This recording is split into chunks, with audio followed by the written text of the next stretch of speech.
I want to, Sheldon, can we bring up this next graphic here, board number 4, talk about what's happening to get reliable electricity to off-grid communities. Here's some more info for you. The 2016 federal budget includes $11.9 billion in infrastructure spending over the next 2 years and $8.4 billion over the next 5 years to help bring about what they're calling transformational change for Indigenous people. In March, the Ontario government announced a $13 million investment in 2 initiatives to help Indigenous communities combat climate change, including $8 million to help switch from diesel. I want to ask our guests here at the front, Judith, I'll start with you first. Do you get the sense that the tide is turning in terms of getting off-grid communities into situations where they've got access to reliable, clean, affordable power? I do. And I think a lot of this also comes from leadership around the world. You know, we saw it at the Paris Summit. Everybody came out making commitments to 100% renewable power in the world. If we don't act now and we don't act fast, we're not going to be able to survive. And I think that that political commitment at that level is good. So we're seeing it reflected here, but we may need more than what's been committed. Let's see if everybody else is as optimistic. Chief Day, has a corner been turned? I've got some conditional optimism I just want to point out here, Steve. I as well feel confident that there have been some moves made by both the federal and provincial government. But we recently signed a political accord last August with the Ontario government. The reason why we've done that, Steve, was because the real problem that exists is one of relationship. Where do First Nations fit in terms of the decision making, in terms of the ability to plan our own destiny forward? I need to highlight that we are dealing with one culprit here, and it's the Indian Act. This is Canada's apartheid.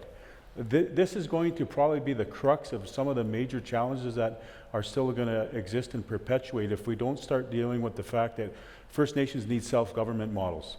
We need to be at the table, not after the fact. So, for example, in the COP21 and the First Ministers meeting that was taking place in Vancouver about a month or so ago, you know, yes, we're at the table, but it's somewhat an afterthought sometimes, and First Nations need to be part of configuring the way forward. And you know, exactly to the point that Judith raises, we're optimistic, but we need to go all the way in terms of where do First Nations fit in this country. Cynthia, I want you to help paint this picture for some of our viewers who may be questioning why the existence of the Indian Act prevents Indigenous communities from having access to clean, affordable, reliable power.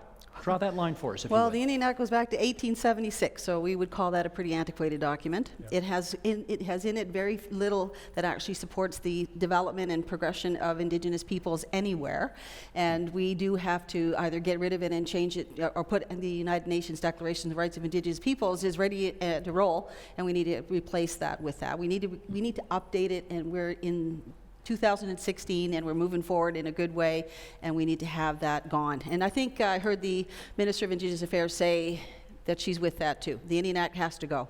So I think we're heading in the right direction. Strike while the iron's hot. Let's get it done.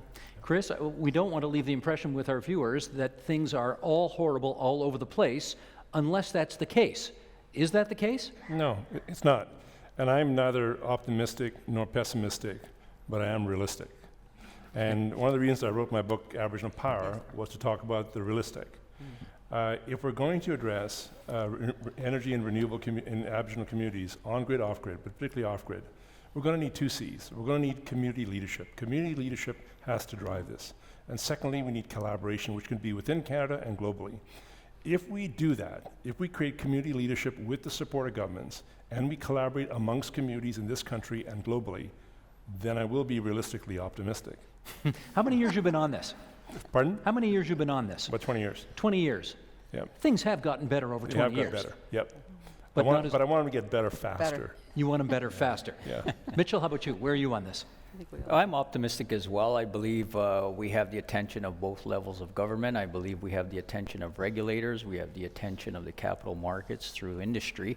And one of the projects I'm participating in from Casablanca's perspective is the Watenikanyeap Power LP, which is a transmission company, 20 First Nations owned. Mine is one of the 20.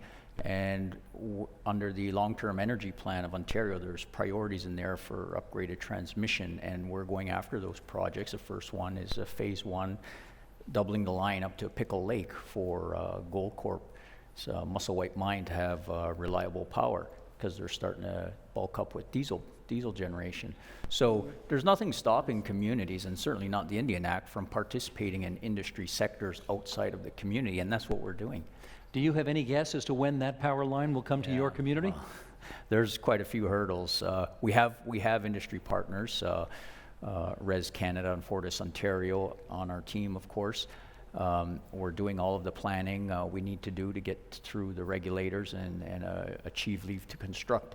The environmental assessments are going to be challenging. We're crossing homelands of brother and sister communities, and not necessarily all of them are on board, and I think that's going to be a hurdle. Mitchell, this sounds like it's not going to happen tomorrow. Doesn't sound like it's going to happen 10 years from Definitely not, but if we don't get started, it'll never happen. Now. But this project is a really important project for Ontario. It could take 21 of those remote communities, connect them to the grid.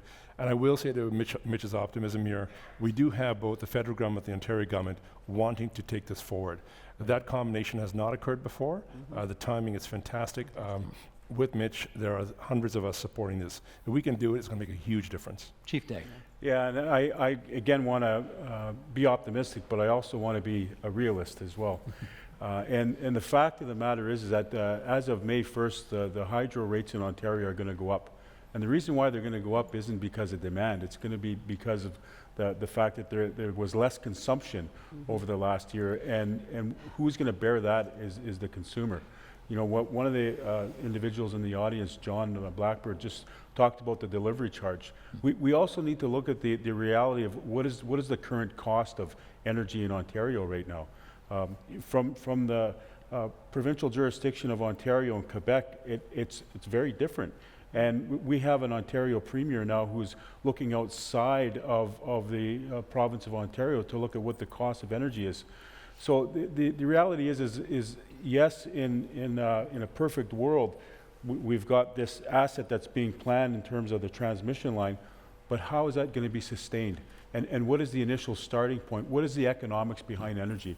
Some very complex questions. While you have the floor, the Watay Energy Project. Tell this audience what that is. Well, it's a transmission line in the north that is actually going to join 21 communities onto the grid.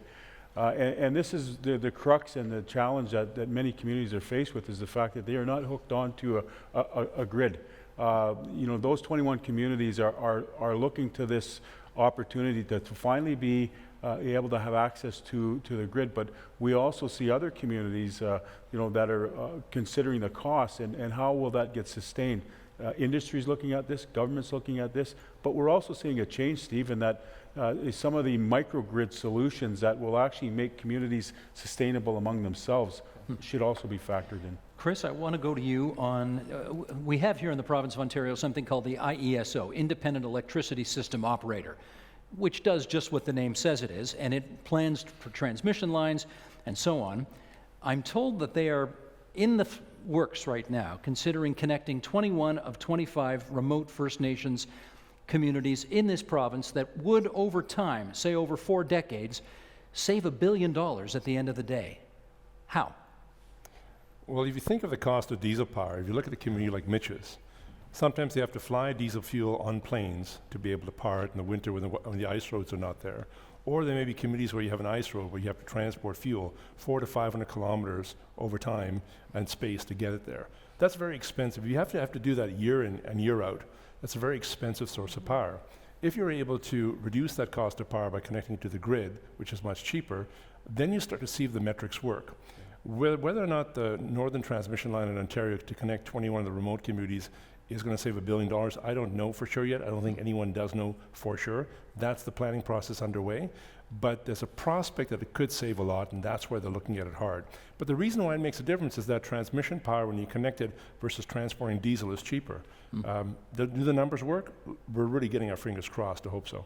Mitchell, as you look at it, what do you think the impact on Casablanca could be if they can put this together? Well, let me say this. I think the ratepayers of Ontario in this electricity market would want to support us getting connected to the grid. Right now, on diesel-generated power, it costs the distribution company 46 cents to generate 1 kilowatt hour. Our residents pay 8.8 cents for the first 1,000 kilowatts, and then 11.3 cents for the next 1,500. Who's subsidizing that? The Ontario ratepayers are through a triple RP subsidy to Hydra One remote communities. So It's in everybody's interest to make this happen. That's right. And however, I do have a bit of caution in that I see in the grid-connected communities you pay time of day use billing, and you're penalized or your behavior is modified if you use electricity during certain hours at a higher rate. So you do it in the shoulders. That's going to come to our communities when we get connected to grid, and that concerns us. Cynthia, if I've got this right, the Watay project that we've been talking about is owned by First Nations. Is that right? Is this the right type of model then in order to go forward, balancing Indigenous self-government with provincial and federal support? Absolutely. That's the way to go. Absolutely. I mean, and in every single area, we're not just talking about this again. We are talking about health. You have to engage the Indigenous community in the conversation around the kind of health needs that they have. When we're talking about education, we have to have the First Nations communities, the Métis community, the Inuit community involved in the conversation about what kind of education they want to have for their kids. It doesn't matter what the conversation is. The fact of the matter is they have been left out of the conversation for the last 600 years. We're only finally coming to that conversation, and I think you're going to see a real change. And think of the kinds of things that we're going to continue to bring this country. We've already brought you food, and we've brought you medicines, and we've brought you clothing. We've brought you all kinds of things. We're going to continue to do that, and I think that we have to do that together. Judith, in British Columbia, any sense about? Well, go ahead. In British Columbia, 125 out of 203 First Nations are involved in clean energy projects in some way. And that's from ownership all the way down to resource royalty sharing. Off-grid communities don't have that opportunity. They would like to be able to do a clean energy project that not only powers their community, but they could put on the grid and make money. But there's no opportunity because there's no grid there. The biggest issue that we face in British Columbia right now is opportunity. BC Hydro has decided, and the BC government has decided to build Site C that's going to have huge environmental impacts, and they don't want to buy clean energy, so they're purchasing just a few projects every year. And so those First Nations that were planning wind energy and biomass and an industry that we've embraced in British Columbia has now been stymied to a few projects, and so that's also a problem. The demand for power, as Chief Day has said, has decreased in British Columbia. Demand-side management, people putting in their own solar panels, and Well, a downturn in the economy didn't help either. no LNG projects going ahead, those kinds of things. So there's that reality as well that we have to face. You raised an interesting question about options going forward, and Chris, let me go to you on this. Given your knowledge of the geography, what's kind of going to work the best? We're talking wind, solar, geothermal, what? I'm going to say a really brilliant answer. It all depends. And it depends on what the geography and what the Mother Earth offers you. In some cases, you will have a solar resource. And the good news is that most places have some solar, and solar energy is getting cheaper. So you will see the main default position of renewable energy for remote communities be a solar storage combination. A few communities have a hydro resource, but not as many as you think. A few also have wind. In fact, what you're pointing to, Steve, in your question is that it's going to be an integrated approach that works. When you look at it in a remote community and you look at energy options, you look at all the options, and the first option is not to need power in the first place. You look at conservation, you look at efficiency, better homes, better facilities, and you climb that ladder to then look at your renewable options with what you're offered. Not all communities are going to be able to replace all of diesel power. In fact, many communities will still rely on some diesel power. But if we can maximize the amount of renewable energy along with efficiency, that's the solution we're looking for. Mitchell, you've got wind where you are.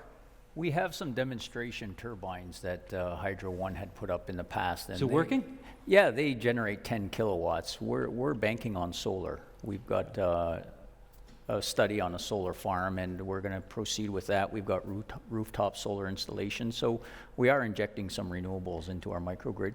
But the wind that's getting you 10 kilowatts now, does that do much for you? No. It's not even a dent at all in the system. Not a dent, so that's No, why you're it's looking at other demonstration. options. That's it. Okay. Let's, you know what? Let's, Sheldon, let's play this clip right now. Eric Bombacino, who is the guy who's producing this program and regular producer on the agenda, last February went up to Pekanjikam to report on their energy circumstances up there. And we've got a little clip here about him talking about what reliable energy can and cannot do in terms of offerings to the community. Let's roll that clip. The issues in Pekanjikam are multi-layered and complex. So there was a coroner's report on 16 youth suicides between 2006 and 2008 in Pekanjikam. And they looked at everything from colonialism to residential schools to that trauma that reverberates into the present. So you have infrastructure deficits, you have governance deficits, you have social issues, you have all these profoundly complex problems in suicide. And you have all this grief that rolls through the community, and it's this positive feedback loop. So energy is not a magic bullet. But what energy can allow is a platform for them to grow and build. So they have 90% unemployment in this community. They can't build any more businesses because the diesel generators are maxed out. They can't grow the northern store, which is where the only place you can get groceries in the community. They can't grow that. They can't hook up new homes to power, so even if they put the funding together to build them, they can't. Energy is not the magic bullet, Eric says. Cynthia, agree? Well, I agree. It's certainly absolutely essential, but it's not going to cure all of the problems. It's not going to make it all right. It gets, get you down the road. Is that what I'm hearing? It'll get you, absolutely. I think everybody has said absolutely get people down the road. It'll get people healthier. It'll provide children with the care they need, the schools they need. Yes.